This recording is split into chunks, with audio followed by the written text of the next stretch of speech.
All right, Kenna needs a little dose of bravery. The tooth is ready to come out. You're watching this video until it comes out, guys. You got this, girl. I'm here with you. I am watching until it comes out. We did it! Good job, baby. Oh, yeah!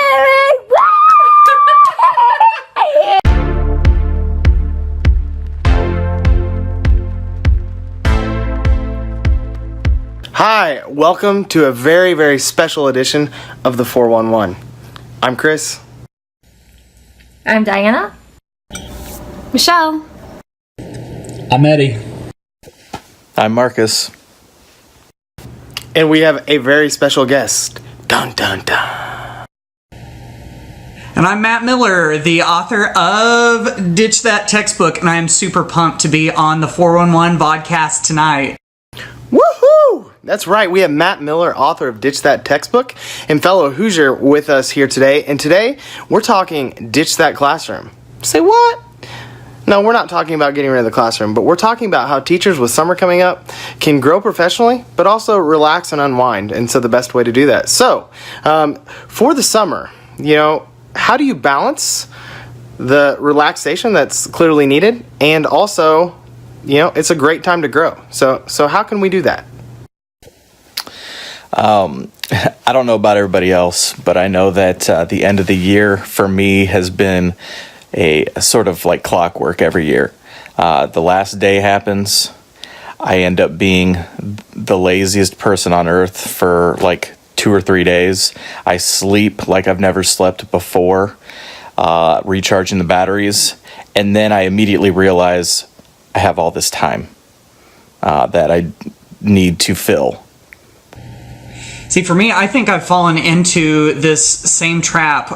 Whenever I've been in the classroom, I'll always think, oh yeah, I've got this whole summer coming up, and I'm going to have all of these weeks off, and I got to find something to do, or otherwise I'm going to be, like Marcus said, bored, or that I've got time to fill. And then what happens is I end up overbooking myself with all of that stuff that I thought I would be able to do. So, in the past, during my summers after teaching, I've done like swim lessons, a summer swim team. I've sold stuff on eBay. Wandered around to auctions and bought things and then resold it on eBay. I wrote articles online, presented at teaching conferences. I mean, I think the first maybe 2 years of my teaching career, I was lazy, and lazy, of course, means that you're recharging, which is a good thing. But I only really did that like for a couple of years, and then after that, it was just off to the races. So I know that I definitely have really struggled with the whole balance. See, for me, I think summer is a really great time to recharge my batteries and to grow as a professional. I know that during the school year, when you're constantly, at work on that regular schedule and you're in classrooms and you're go, sometimes it's hard to find that time for personal growth. So summer for me is when I try to really focus on improving. And I think that summer e-learning conferences in Indiana are a really great way to connect with other educators in these kind of informal settings and learn. And it really energizes me and prepares me for August when school starts back up. Summer of e-learning conferences, Michelle.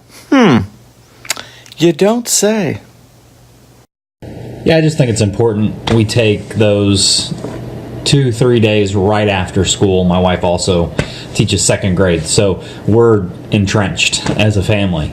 And as soon as that final bell rings and we're released for the summer, we try to get away and just take a couple days to ourselves as a family, take the little somewhere, and just kind of get away from our daily grind and just have a couple days to ourselves as a family. So that's really important to us. And then it's right back into it. Michelle had a great segue with the Summer of E-Learning Conferences. Just a great way to grow professionally, speaking, presenting. It's like summer only lasted 2 or 3 days for us as we get into June, which is slam-packed with awesome conferences, which I'm sure we'll get to. Yeah, I guess I had better put in my plug too for the Summer of E-Learning conferences. I know that that's been a huge thing for me to grow professionally, for, what is it, like 6 or 7 or 8 years or something that they've had that, I think. If you don't know what this is all about, in Indiana, we've got all of these conferences that you can go to, little 1 and 2 day conferences all over the state. There's about 20 of them. The entry fee is hardly anything, and you get to hear really good national and internationally known keynote speakers and lots of really great presenters and everything. And there really isn't. See, I'm fortunate enough to get to go to different states and present, and I brag about what Indiana's got going on here all the time, because the state is sinking money into good professional development that's the kind that teachers really want, and they really, really crave, and they flock to these conferences. And so if you want to know what this is all about, of course, a Google search for Summer of E-Learning will find you the list of all of the conferences in Indiana, and chances are there's probably one that's fairly close to your neck of the woods. Okay guys, so for me, summer is all about being outside, and I like to relax outside with a good book. And when I'm not at Summer of E-Learning conferences or ISTE, I want to be reading some professional books that can make me better. So what are you guys planning on reading this summer, and do you have any recommendations? I'm pretty sure. Let me see here, Matt. I think maybe Matt has a couple books you could recommend. Michelle, the first one on my list is the e-learning book club book choice that starts on June 4th, and the selection this time is Start Right Now, Teach and Lead for Excellence. Yeah, and we'll link below to all the resources that we're listing in our podcast today. But if you haven't tried the e-learning book club, it's an awesome virtual option. It kind of helps you be accountable to read the chapters and have some really great discussion with educators all over Indiana. So that's going to be my first go-to with the summer book club choice. This is not a professional book necessarily, but because of the group here, highly recommending it. I just started reading Ready Player One. Everybody talked about it, and of course the movie recently came out. So I'm digging into that, starting off the summer with something for entertainment purpose. Yeah, I personally have a little bit of a problem with gathering books and not being able to get into them and having more to read than I could actually read. So let me pull a couple of these really quick. Actually, the one that I really want to show you is on the bottom of the stack. This one fascinates me, by Dan Pink, called When, and it's called The Scientific Secrets of Perfect Timing. And he doesn't talk about what to do, he talks about when to do it. And there are all sorts of really good connections with education as far as the timing of when we're at our peak cognitive ability, of the power of breaks. He even makes a big plug for taking naps. There's a variety of really cool things in here, and I could go on and on and on. Oh, there's this one too. Shameless plug. Gotta do it. Woo! Mr. Miller bringing the heat. Mic drop. So I want to read. I've been really into design thinking, and our junior high's got some projects going on with makers, like maker spaces. And so anyways, I want to read The Launch Cycle by John Spencer. And I know that's been out a little bit, but I have a lot of people that I really respect that have talked highly about that book. So that's one I'm really excited about reading. And yeah. Could be a summer project, Chris. I'd really like to read that book as well. It's been recommended to me a couple times from some people that I respect and talk to. They've said that it's a really good launch into design thinking. So, keyword launch. I always enjoy reading a book when I'm sitting on the beach. So that sounds like a good one. Thanks for the recommendation. I will plus one any John Spencer book.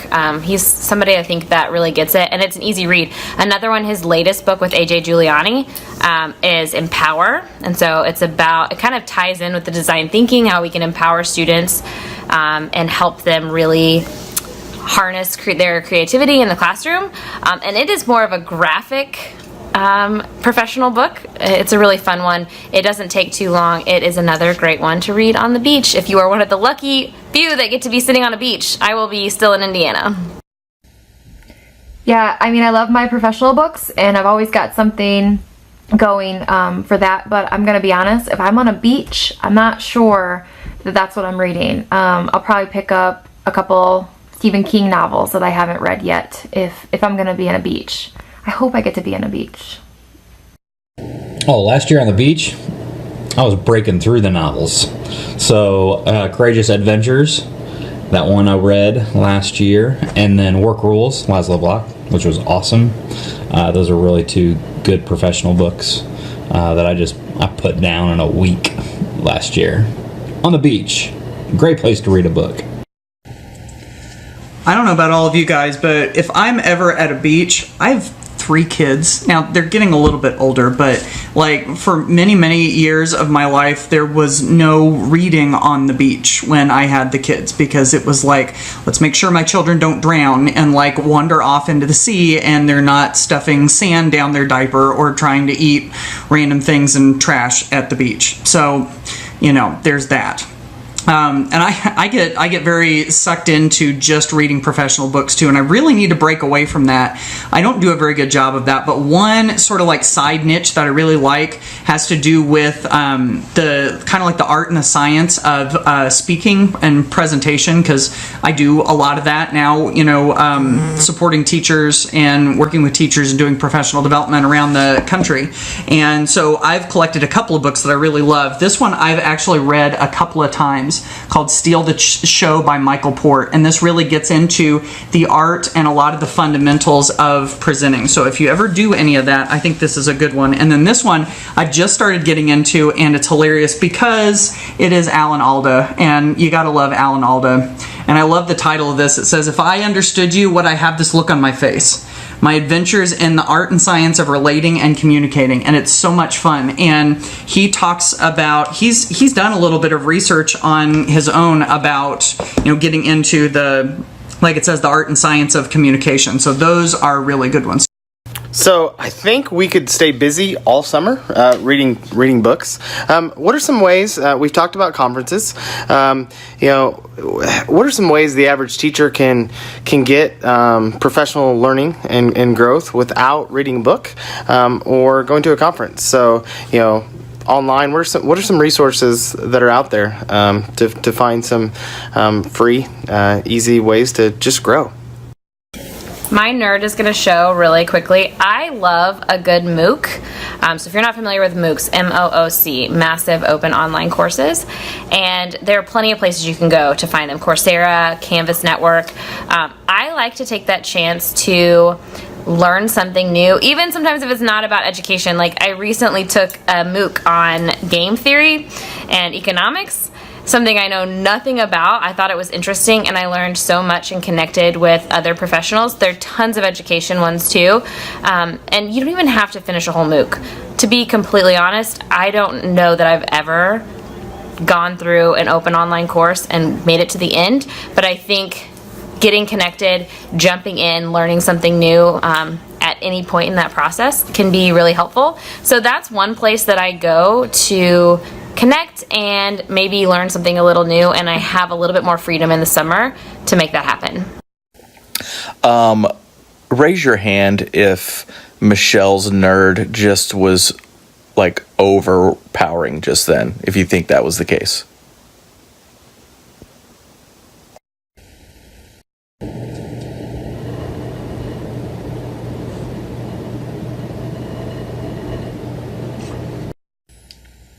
Michelle, you're good. I've taken MOOC courses before, and it's a great suggestion.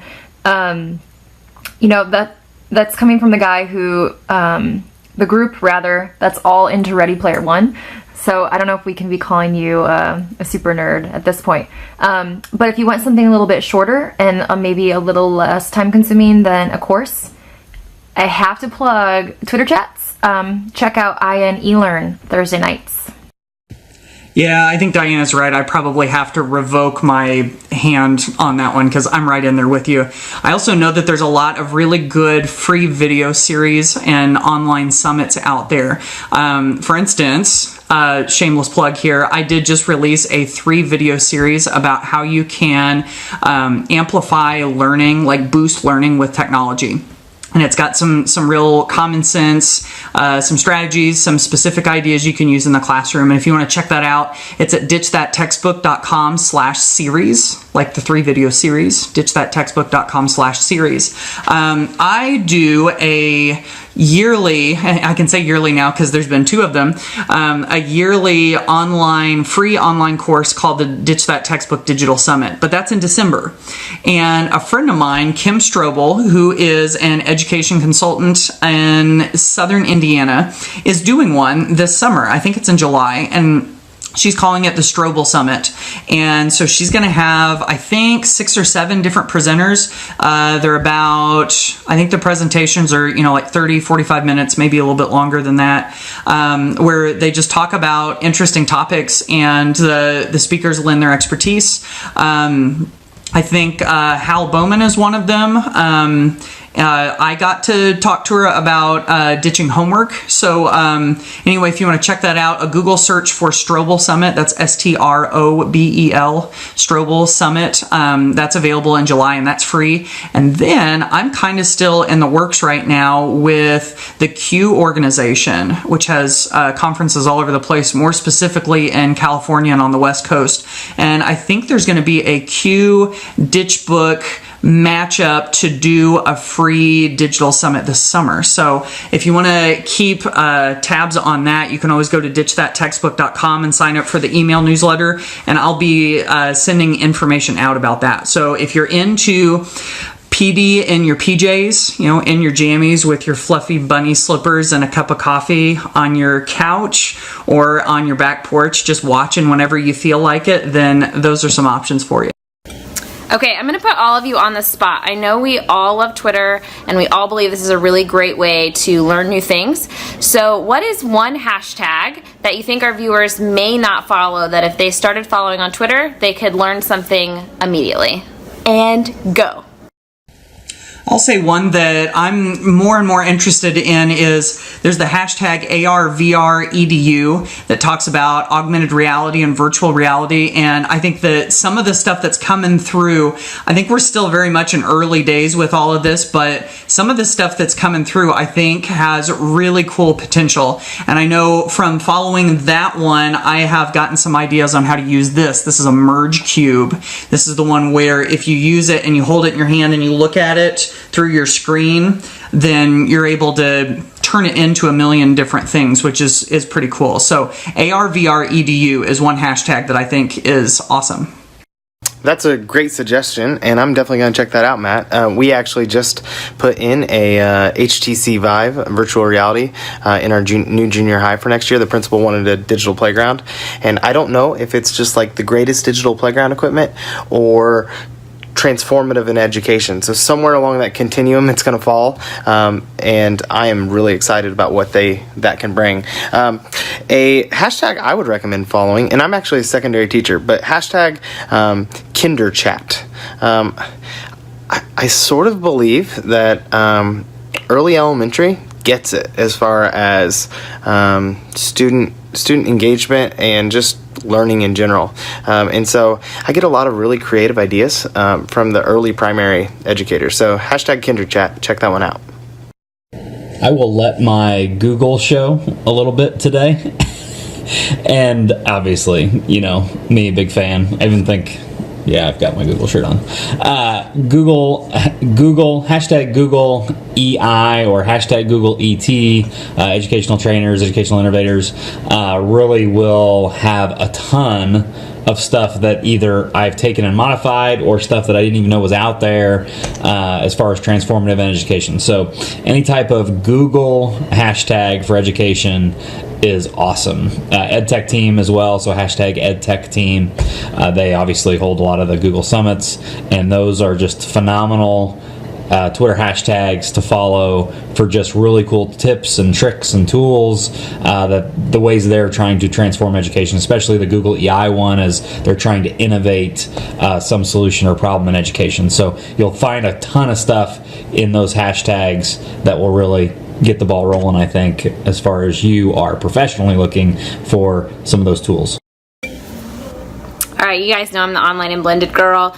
If you've been hearing about blended learning and you're wondering what that is and what that might look like in your classroom, a simple search on Twitter of hashtag blended learning can show you a lot of really neat resources that might make you excited to try something a little new in your classroom in the fall.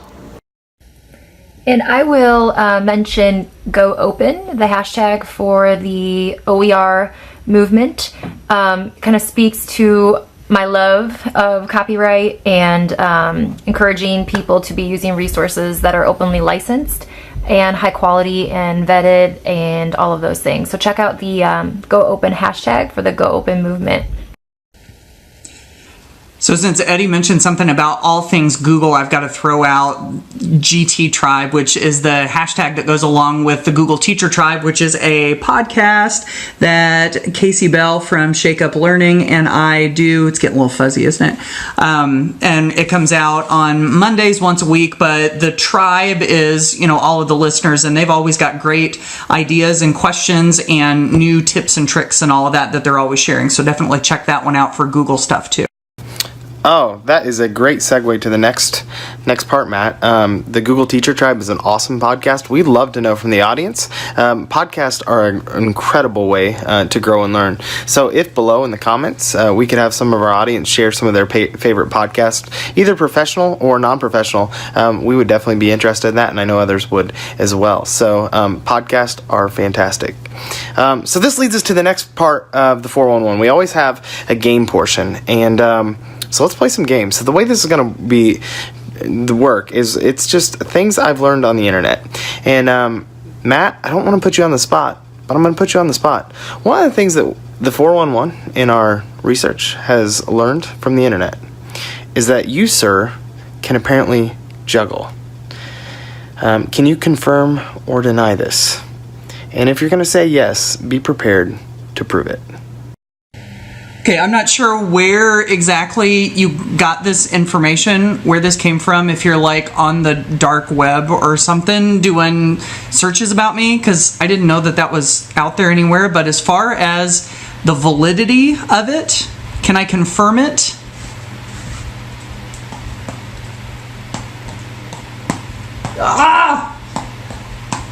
The answer is yes, I can sort of juggle. Yeah, I'm not impressed. Do it with like bowling balls that are on fire. That'll wow us. Yeah, I can sort of juggle. It's awesome. I gotta do it better. Marcus isn't impressed. He's probably still not impressed. Oh well. Don't listen to Marcus. I'm very impressed. I couldn't juggle one, so. Yeah, Marcus, let's see you try it. Juggling with one, Michelle, is just called catch with yourself. Yep, Marcus, your turn to juggle. Go. With flaming bowling balls. Okay, here we go. You ready? You ready? Here we go.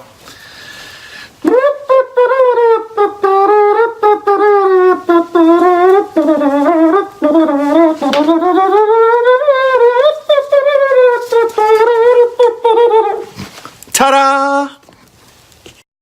Okay, that was a fail. So, 411, what are some of the things that you've learned on the internet? Eddie, what have you learned? Oh, I have learned the art of origami. Look at that little guy. Look at it, it's so cute. It's got a little collar and sleeves. I found this on the internet. I've done it once. I don't know if I'll ever be able to recreate it. And obviously, I'm rich in dollar bills. Because I can make shirts with one. Not bad. Little t-shirt. Who's next? We haven't heard from Diana in a bit. Diana, what have you learned on the internet? Okay, so when I was looking for a cool trick on the internet, I read that if you take a bottle of water and put it in the freezer for 2 hours and 45 minutes, which is not long enough to freeze it, you take it out and then you whack it against something hard and it's supposed to turn into ice instantly. So give me 1 sec and we're gonna test it out. So much suspense, and I kind of feel like there's no way this works, right? Not without some sort of magic involved. Wait, Chris said not bad little t-shirt. This took me 45 minutes. All right, here we go. You see that it's liquid, and it's still liquid. Fail.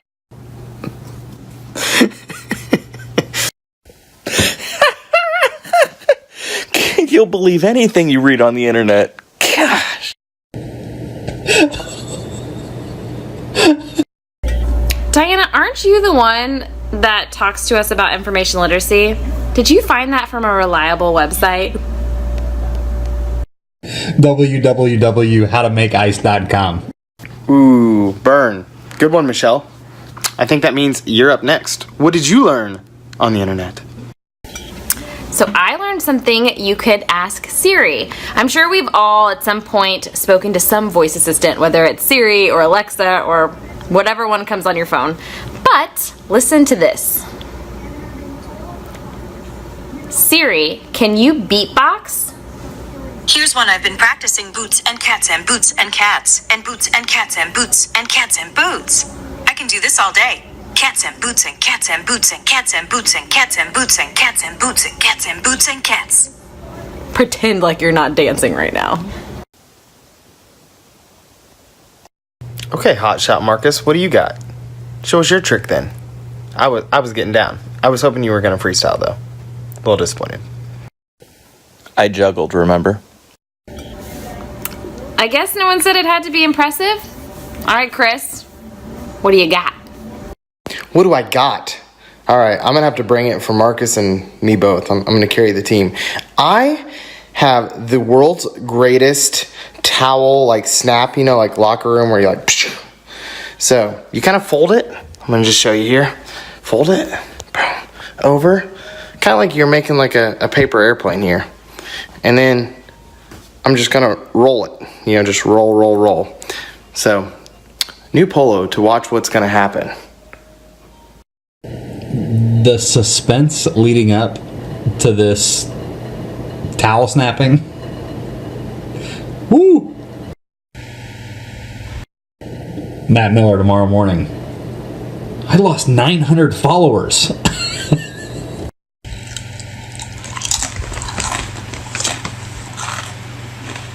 So the roll is what it's all about. Perfect roll, and I'm basically Indiana Jones with the towel now. So I'm gonna do it not to the balloon first, just to demonstrate the power.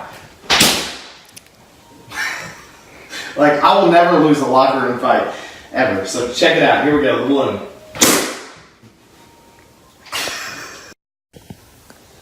What kind of gym do you go to? What? Where are these locker room fights happening?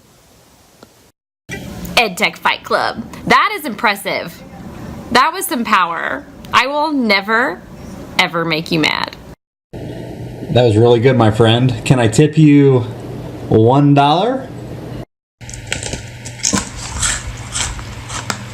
That was pretty good. Thanks, Matt. This wraps up the latest edition of the 411. I would like to thank Matt Miller, our special guest, for joining us, and that was an awesome episode. Everybody enjoy your summer. And that's the 411.